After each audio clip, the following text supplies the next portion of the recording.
Hello guys, nagluto ako ng ginataang tilapia. Nilagyan ko yan guys ng kalabasa. Syempre meron yan guys na sibuyas, bawang, luya, paminta at sili. Syempre magic sarap. At yan guys, may kalabasa yan. Ayan, may kalabasa siya. Nilagyan ko din siya kasi ginataan siya na tilapia. Ngayon guys, paano natin siyang haluin at magdidikit. Hindi natin siya hahaluin guys. Kasi magdidikit to eh. Ginataan kasi ito eh. Wait lang. Ayan, haluin natin. Then, pagkahango natin, kailangan natin siyang yugyugin. Ayan.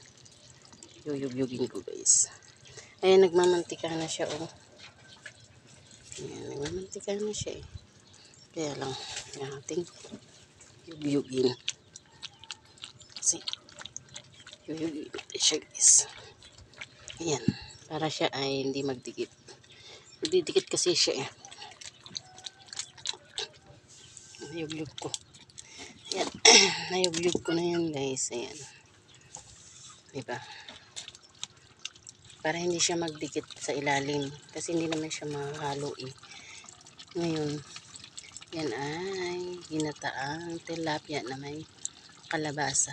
Yung kalabasa niyan guys, nasa pagitan doon ko inilagay. Yan.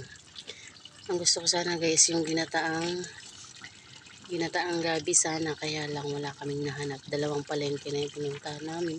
Wala akong nahanap na gabi. Kaya gusto ko na lang yung, yan na lang, gata na lang ako ng tilapia. Diba guys? Ayan. Sarap to guys.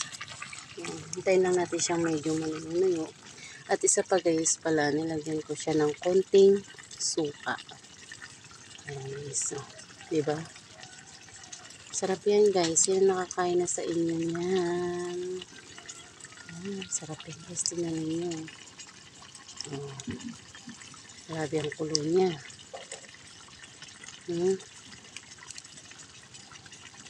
Kumukulo talaga siya. Siyempre, ang gamit namin sa pagluto ay yung kahoy. Yan lang guys, gamit namin. Diba? Naluto na ako yan. Konting-konti na lang guys. Pwede na tayong kumain. Napakasarap yan guys eh. Sige na guys. Bye-bye na. Ingat po kayo lahat. And thank you. And God bless to all. Goodbye.